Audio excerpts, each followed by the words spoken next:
بسم الله الرحمن الرحيم نحمده ونصلي على رسوله الكريم أما بعد فأعوذ بالله من الشيطان الرجيم بسم الله الرحمن الرحيم يا أيها الذين آمنوا اتقوا الله حق تقاته ولا تموتن إلا وأنتم مسلمون صدق اللہ العظیم۔ اسٹیج پر تشریف فرما معزز علماء کرام اور حاضرین جلسہ، سب سے پہلے تو میں اپنے محسن اور کرم فرما جناب حضرت اقدس مولانا محمد عاقل صاحب دامت برکاتہم العالیہ، محتمم و شیخ الحدیث جامعہ بدر العلوم گڑھی دولت و رکن شورا دار العلوم دیوبند کا ممنون اور مشکور ہوں کہ انہوں نے مدرسہ ہادہ کے اس شاندار پروگرام میں آنے کی دعوت عنایت فرمائی۔ اللہ تبارک و تعالی حضرت کو جزائے خیر عطا فرمائے اور ہم سب کے آنے کو، اٹھنے کو اور بیٹھنے کو، سننے کو اور سنانے کو قبول فرمائے۔ دوستوں، بزرگوں، آپ کا پروگرام ماشاءاللہ صبح سے چل رہا ہے اور تقریباً 4 بجے تک چلے گا۔ حضرات علماء کرام آپ کے درمیان تشریف لا رہے ہیں اور اپنی بات بتا رہے ہیں۔ نبی علیہ الصلوۃ والسلام کا تذکرہ ہو رہا ہے، قرآن اور حدیث بتائی جا رہی ہے اور ہم سب اس کو بغور سن رہے ہیں۔ مگر میرے دوستوں، بزرگوں، جب ہم یہاں بیٹھ کر کے سن رہے ہیں تو ہمارا یہ فرض بنتا ہے کہ ہم ان پر عمل کریں۔ جب عمل ہوگا تبھی فائدہ ہوگا، اور اگر ہم نے بیانات کو سن کر کے سن ہو گئے اور عمل نہ کیا تو نجات مشکل ہو جائے گی۔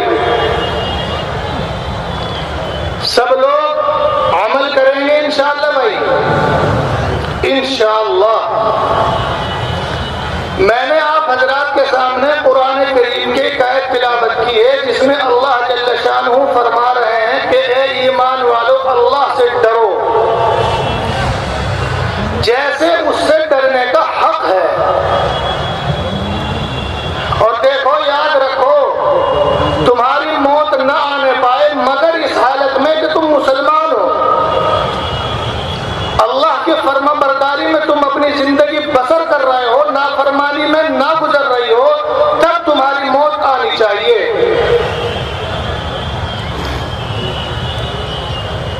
میں آپ حضرات کی توجہ اور ذہن ایک چیز کی طرف لانا چاہتا ہوں، اور یہ مجھے دکھ ہے، اور یہ بات میں نے اپنے بزرگوں سے اور اپنے بڑوں سے کہی ہے کہ عوام کے درمیان اور عوام کو یہ میسج دیا جائے، اس کے بارے میں لوگوں کو تلقین کی جائے، تاکید کی جائے کہ لوگ اس طرف آئیں۔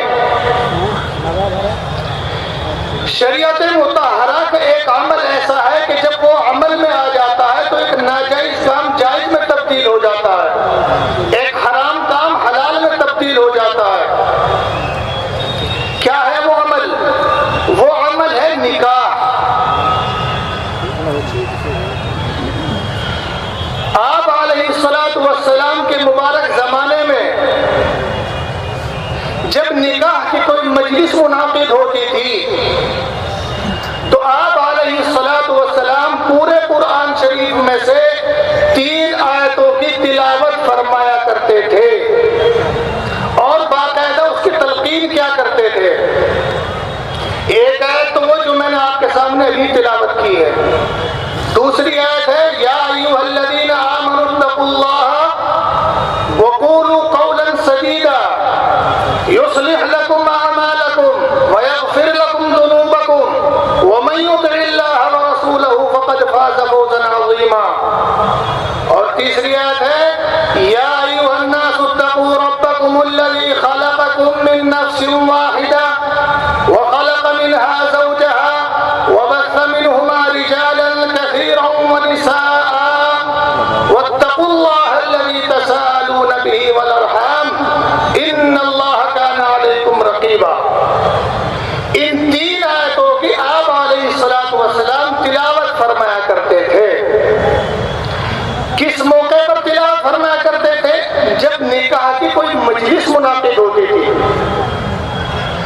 اب سوال یہ پیدا ہوتا ہے کہ نکاح کی مجلس منعقد ہو رہی ہے اور آپ علیہ الصلوۃ والسلام ان تین آیتوں کی تلاوت فرما رہے ہیں اور ان تین آیتوں میں نکاح کے متعلق ایک بھی بات نہیں ہے. سمجھ رہے میری بھائی؟ بہت مختصر وقت میں آپ کی توجہ ایک چیز کی طرف مبذول کرانا چاہتا ہوں. پھر آپ علیہ الصلوۃ والسلام ان تین آیتوں کی تلاوت کیوں فرمایا کرتے تھے؟ ان تین آیتوں میں جس چیز کا ذکر ہے وہ ہے تقویٰ، وہ ہے اللہ کا خوف، وہ ہے اللہ کا ڈر. اب اللہ کے خوف کے بارے میں کیوں بتایا جا رہا ہے؟ اللہ سے ڈرنے کی کیوں تاکید کی جا رہی ہے؟ اس لیے کی جا رہی ہے کہ ازدواجی زندگی میں، میاں اور بیوی کی زندگی میں اگر محبت پیار ہو سکتا ہے، اگر زندگی اچھی گزر سکتی ہے، اگر زندگی پیار بھری گزر سکتی ہے تو اس کی ایک وجہ ہو سکتی ہے، وہ ہے صرف اور صرف تقویٰ. کیا ہے میرے بھائی؟ تقویٰ. آسان شبدوں میں کہیے اللہ کا ڈر، اللہ کا خوف. کیسے؟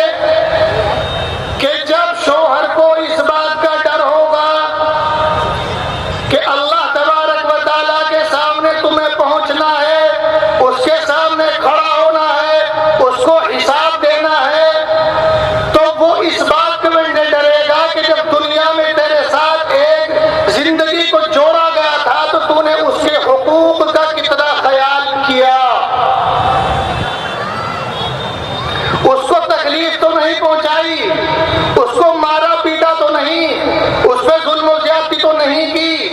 اگر یہ ڈر شوہر کے حق میں ہے تو وہ اس کے ساتھ بھری زندگی گزارے گا، خوشگوار زندگی گزارنے کی کوشش کرے گا.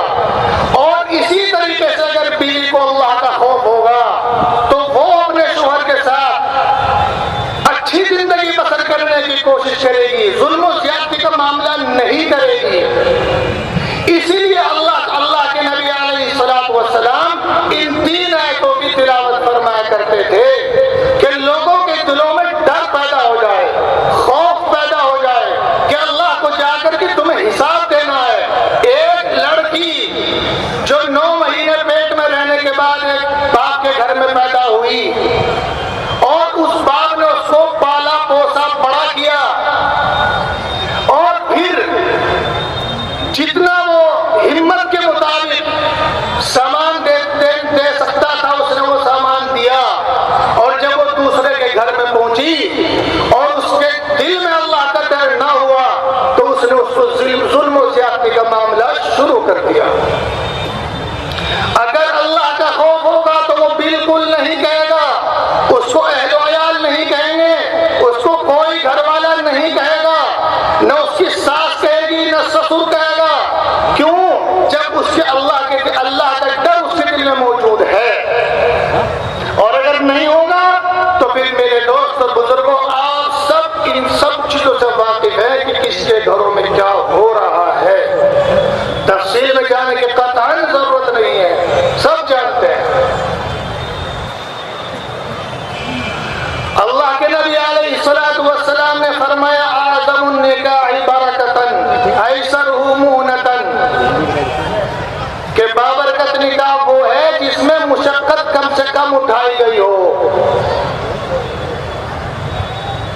آج معاشرے میں دیکھا جا رہا ہے اور بڑی پریشانی کا باعث ہے کہ لوگ قرضہ لے کر کے، بیاج پہ پیسہ لے کر کے، زمینیں بیچ کر کے، جائیداد بیچ کر کے ایک نکاح کرتے ہیں، بچی کا ہو یا بچے کا ہو، جبکہ شریعت مطہرہ میں اس کا کوئی وجود نہیں ہے۔ شریعت مطہرہ میں تو یہ بتایا گیا کہ نکاح کو اتنا آسان کر دو، اتنا آسان کر دو کہ کوئی نکاح کے بارے میں اللہ کے نبی علیہ السلام نے جتنی آسانی بتائی ہے اتنی کسی عمل میں ہے ہی نہیں۔ اور آج ہم نے نکاح کو اور شادی کو اتنا مشکل بنا دیا ہے، اتنا مشکل بنا دیا ہے کہ نہ جانے کتنے گھروں میں نوجوان لڑکیاں بیٹھی ہوئی ہیں اور ہر انسان یہ دماغ لگا بیٹھا ہے کہ جب تک میرے پاس 5، 10، 20، 30، 50 لاکھ نہیں ہوں گے تب تک میں اپنی بچی کا نکاح نہیں کروں گا۔ ہے یا نہیں ایسا بھائی؟ بالکل ہے، بالکل۔ یہ غلط ہے، ایسا مت کریے۔ آپ شریعت کا مذاق اڑا رہے ہیں، آپ نبی علیہ السلام کی سنتوں کا مذاق اڑا رہے ہیں۔ آپ علیہ السلام کے مبارک زمانے میں نکاح کتنا آسان تھا یہ میں آپ کو بتانا چاہتا ہوں۔ ایک صحابی ہے حضرت عبد الرحمن بن عوف رضی اللہ عنہ، اور کون صحابی؟ عشرہ مبشرہ میں۔ عشرہ مبشرہ کا مطلب یہ ہے کہ وہ 10 صحابہ کرام رضی اللہ عنہم اجمعین جن کے بارے میں اللہ کے نبی علیہ السلام نے دنیا میں بشارت دی ہے کہ یہ جنتی ہے۔ اللہ ان سے خوش اور یہ اللہ سے خوش، میں بھی خوش، اللہ بھی خوش۔ وہ عشرہ مبشرہ میں حضرت عبد الرحمن بن عوف ہیں۔ ایک دفعہ آپ علیہ السلام کی مجلس میں حاضر ہوئے، آپ علیہ السلام نے دیکھا کہ ان کی قمیص پر پیلے رنگ کا نشان لگا ہوا ہے۔ آپ علیہ السلام نے پوچھا کہ عبد الرحمن تمہاری قمیص پر یہ پیلا نشان کیسے لگ گیا؟ حضرت عبد الرحمن بن عوف نے فرمایا کہ یا رسول اللہ میں نے نکاح کیا ہے، میرا نکاح ہوا ہے اور نکاح کے موقع پہ میں نے خوشبو لگائی تھی، یہ اس کا نشان ہے۔ اللہ کے نبی نے فرمایا بارک اللہ لک وعلیک۔ اللہ کے نبی نے برکت کی دعا دی، شکوہ نہیں کیا، شکایت نہیں کی۔ ہمارے معاشرے میں تو عجیب بیماری پھیلی ہوئی ہے کہ میرے پاس اٹھنے بیٹھنے والا، محبت پیار کرنے والا، رشتہ دار، تعلق والا، تایا، چاچا، بھتیجا، ابھی تک تو سب ٹھیک ہے، اور جیسے ہی نکاح کی تاریخ منعقد ہوتی ہے اور رشتہ نکاح جو ہے قریب قریب ہوتا چلا جاتا ہے تو وہ دور ہوتا چلا جاتا ہے بالکل۔ یعنی وہ ناراضگی کا اظہار کرنے لگ جاتا ہے، سگا بھتیجا، سگا چاچا، سگا تایا، کیا کہ جی مجھے نہیں پوچھا، کہ جی مجھے نہیں بلایا، کہ جب چٹھی لکھی گئی تھی مجھے نہیں بلایا، جب تاریخ رکھی گئی تھی ہمیں نہیں پوچھا۔ اور ایک طرف وہ دیکھو نبی علیہ السلام کی زندگی کہ حضرت عبد الرحمن نکاح کر لیتے ہیں اور آپ علیہ السلام وہیں تشریف فرما ہے اور آپ کو پتہ بھی نہیں۔ اللہ کے نبی نے فرمایا اولم ولو بشاۃ، کہ ولیمہ کر لینا چاہے ایک بکری کے ذریعہ ہو۔ نکاح کرنا، ولیمہ کرنا سنت ہے۔ اسی طریقے سے ایک اور صحابی ہیں حضرت جابر رضی اللہ عنہ، ان کے نکاح کا بھی یہی تذکرہ ہے۔ میں آپ کو یہ بتانا چاہتا ہوں کہ نکاح کو آسان بناؤ، اتنا آسان بنا دو کہ آپ کے محلے میں نکاح ہو جائے اور دوسرے محلے والوں کو پتہ نہ لگے کہ اس فلاں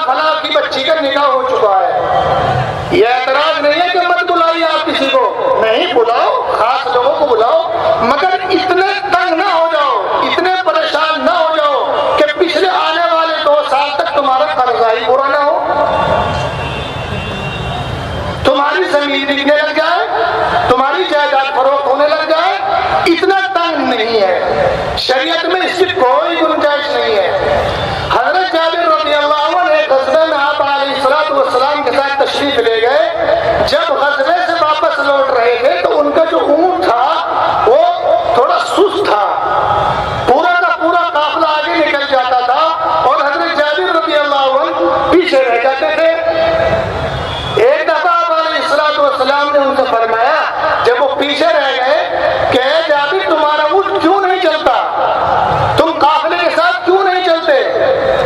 حضرت جابر رضی اللہ عنہ نے فرمایا کہ یا رسول اللہ میرا اونٹ ذرا اڑیل ہے, سست ہے, یہ چلنا نہیں چاہتا. جیسے بال چھوٹا ہوتا ہے تو اس کو کتنے مارو چلتا ہی نہیں, تو وہ تھوڑا سست تھا اونٹ. آپ علیہ السلام نے چابک کے طور پر ایک لکڑی لی اور اس کو لگا دی اور بس پھر کیا اس کو تو ہوا بن گئی, وہ تیل چلنے لگا. جب وہ تیل چل رہا تھا تو آپ علیہ السلام حضرت جابر رضی اللہ عنہ کے پاس تشریف لائے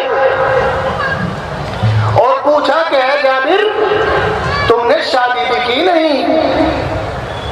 جیسے بڑے پوچھتے ہیں, بزرگوں نے پوچھتے رہے بھائی تمہاری شادی ہوئی نہیں ہوئی؟ ایک دفعہ کی بات ہے, چلیے موضوع سے ہٹ جائے گی بات, چھوڑ دیجیے.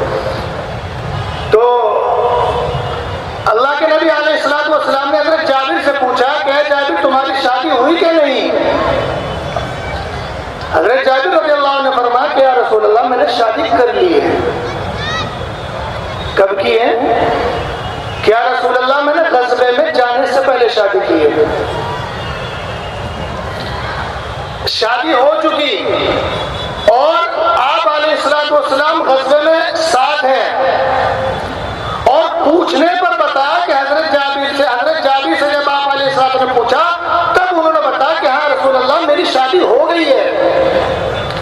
اب آپ علیہ السلام نے پوچھا کہ اے جابر تم نے شادی کماری لڑکی سے کی ہے یا بیوہ عورت سے کی ہے؟ حضرت جابر رضی اللہ عنہ نے فرمایا کہ یا رسول اللہ میں نے سیبہ عورت سے شادی کی ہے, یعنی بیوہ عورت سے شادی کی ہے. آپ علیہ السلام نے پھر پوچھا کہ اے جابر تم نے کماری لڑکی سے شادی کیوں نہیں کی؟ حضرت جابر رضی اللہ عنہ نے فرمایا کہ یا رسول اللہ میرے والد صاحب کا انتقال ہو چکا ہے اور میری چھوٹی چھوٹی بہنیں ہیں,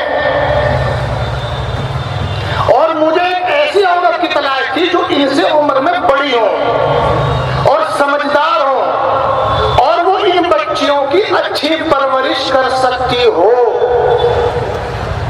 اس لیے میں نے ایک بیوہ عورت کا انتخاب فرمایا اور اس سے شادی فرمائی. اللہ کے نبی علیہ السلام نے فرمایا بارک اللہ لک وعلیک وجمع بینکما, اللہ تمہارے نکاح میں برکت دے اور خیر و عافیت کے ساتھ تم دونوں کو جمع فرمائے. اب آپ اپنے معاشرے کا, اپنے سماج کا اندازہ لگا لیجئے کہ اگر کسی کے پاس تھوڑا سا حسن و جمال ہے اور 2 روپیہ اس کے پاس موجود ہو, اچھا مکان موجود ہو, ایک اچھی گاڑی ہو, کر سکتا ہے بیوہ عورت سے نکاح؟ بول کے بتائیے میرے بھائی. نہیں کر سکتا, قطعاً نہیں کر سکتا. وہ تو یہ کہتا ہے میرے جذبات ہیں, میری تمنائیں ہیں, میری حسرتیں ہیں. جبکہ آپ علیہ السلام کے مبارک زمانے میں کوئی بیوہ عورت بغیر شادی کے نہیں رہا کرتی تھی. میرے دوستوں میری ایک بات مکمل ہوئی, بس ایک بات, بہت کم وقت ہے, ایک بات اور کہہ کر کے اپنی بات ختم کرتا ہوں.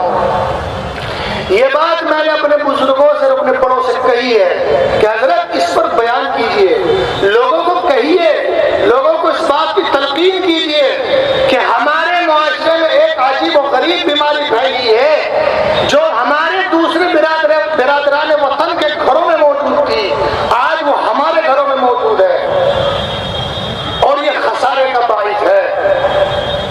کیا ہے وہ بیماری؟ وہ بیماری یہ ہے کہ ایک بچی کا نکاح ہوتا ہے, نوجوان بچی کا,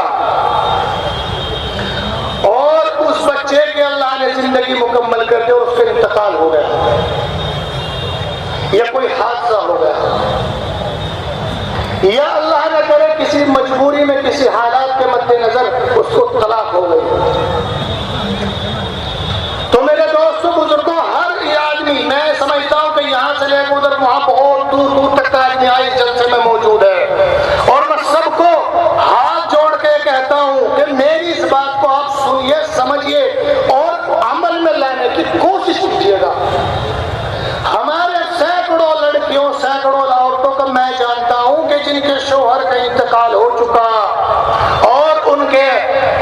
رشتہ داروں نے، ان کے بڑوں نے، ان کے ساس سسر نے، ان کے خاندان والوں نے ان کی شادیاں نہیں کی. بتاؤ ہے یا نہیں ایسا؟ ہاتھ اٹھا کے بتائیے میرے بھائی. میں بڑا درد بیان کر رہا ہوں آپ کے سامنے. میں کوئی مقرر اور خطیب نہیں ہوں، مگر میں سمجھتا ہوں کہ یہ اس مدرسے کا بہت بڑا پروگرام ہے اور پورے علاقے سے لوگ یہاں آتے ہیں، اور اس سے بہتر کوئی جگہ میسج دینے کی نہیں ہے. تو میرے دوستوں بزرگوں، ہاتھ جوڑ کے آپ سے درخواست ہے کہ ان کے نکاح کرائیے جتنی آسانی کے ساتھ ہو سکتا ہے. انشاءاللہ ہاتھ اٹھا کے گئے، انشاءاللہ ان باتوں میں دھیان دیں گے اور عمل کریں گے انشاءاللہ. اللہ تبارک و تعالی ہم سب کو ان تمام باتوں پر عمل کی توفیق عطا فرمائے آمین. اور آسانیاں پیدا فرمائے، رکاوٹوں کو ختم فرمائے. اور یہ جو تعصب پھیلا ہوا ہے کہ ایک بیوہ کی ایک کنواری سے نہیں ہو سکتی، ایک کنواری کی ایک بیوہ سے نہیں ہو سکتی، اس کو ختم فرمائے. اللہ تبارک و تعالی عمل کی توفیق عطا فرمائے. وآخر دعوانا الحمدللہ رب العالمین. جزاک اللہ خیرا.